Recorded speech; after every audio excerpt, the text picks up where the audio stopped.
This picture has been the subject of a months-long City News investigation and a hunt for answers.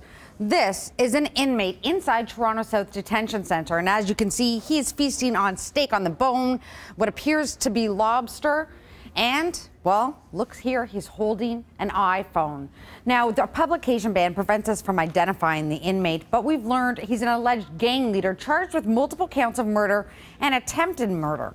And look again, although he's holding an iPhone and you can't really see because of the blur, he's actually posing for the photo. All of these items, including the root beer, the steak, the lobster, and the phone, well, they're all banned. We presented this picture to the minister and the union that represents Ontario's jail guards. I'm absolutely appalled by that. The fact that there's an inmate sitting in a cell with a steak, lobster, and a bloody cell phone. That's just our safety, the inmate's safety. It's not good for anybody. Except maybe this inmate, seen here in a photo obtained by City News eating what appears to be steak and lobster inside the Toronto South Detention Centre. And he's holding an iPhone. That's all considered contraband. He's in jail awaiting trial on several counts of murder and attempted murder.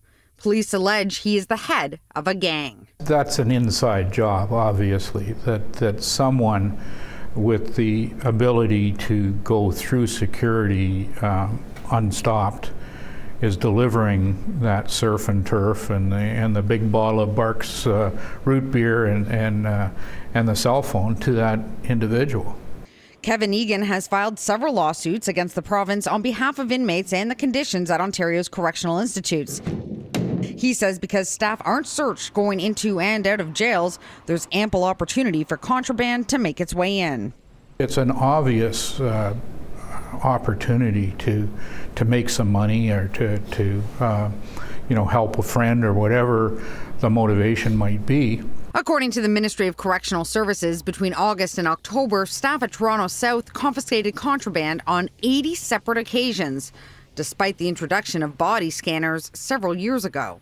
I'm frustrated, I'm angry, but as soon as we learned about it in July, the Toronto Police Services did the right thing and started that investigation. My understanding is the internal investigation into how this food and this contraband actually got in there didn't start until Friday night. But the Toronto Police Services have been investigating. They are on the job, they are doing that now. But a Toronto police spokesperson says that an investigation like that would be under the purview of the ministry, and they're not aware of any such investigation by Toronto police. The image was found in March during a routine search of the cell. It was found on yet another inmate's cell phone. The inmates were sent to segregation as punishment for being in possession of contraband, but no internal investigation into how they got the food and cell phone was launched until we started asking questions. You told us that Toronto police were investigating the incident of the meal. We've spoken with Toronto police.